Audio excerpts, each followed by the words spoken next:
arriving, Jesus found that Lazarus had been in the tomb for 4 days already. Bethany is only about 2 miles from Jerusalem, and many Jews had come to Martha and Mary to sympathize with them over their brother. When Martha heard that Jesus had come, she went to meet him. Mary remained sitting in the house. Martha said to Jesus, "If you had been here, my brother would not have died.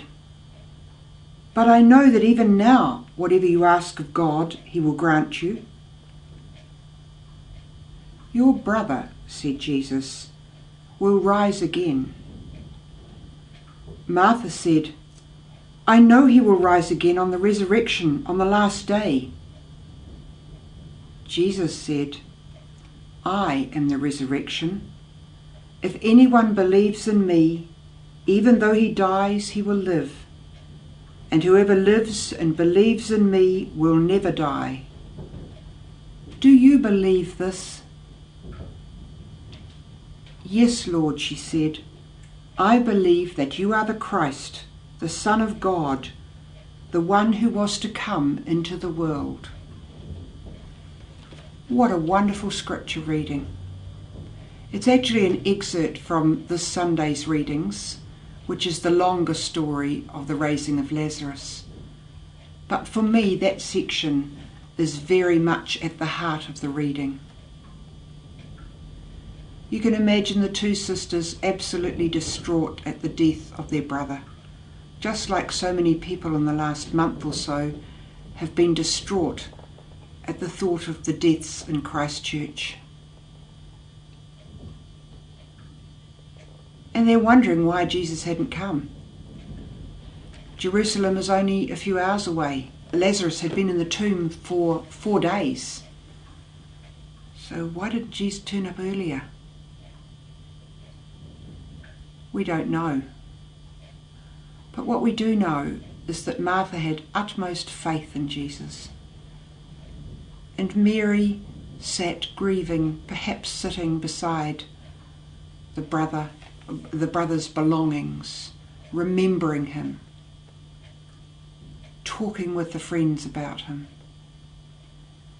But Martha was the one who went out and said, "Do something." And Jesus says, "I'm the resurrection and the life. Do you believe in me?"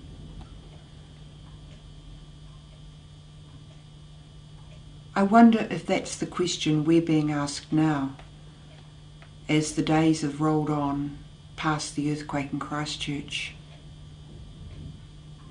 And I ask myself, do I believe? I could say, where was God in all this? Just like Martha said, where were you? Why didn't you come? But actually, I believe God has been there.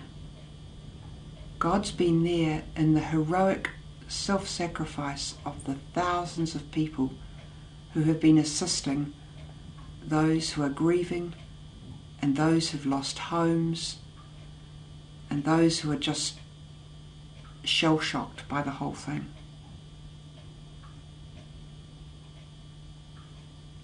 It's such a difficult event to grapple with, just as Martha and Mary had to grapple with the death of their brother.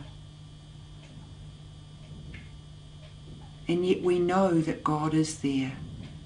He's there in the compassion and the love. And God is there as a mother holds her children.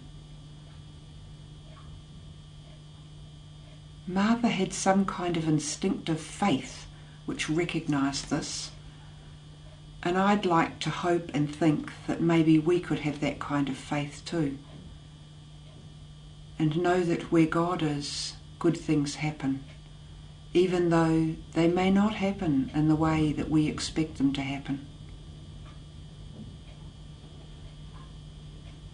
So may we reflect on this gospel this week and put our faith in God, our faith in Jesus, the Son of God, and say, as Martha said, "I believe that you are the Christ, the Son of God, the one who was to come into this world.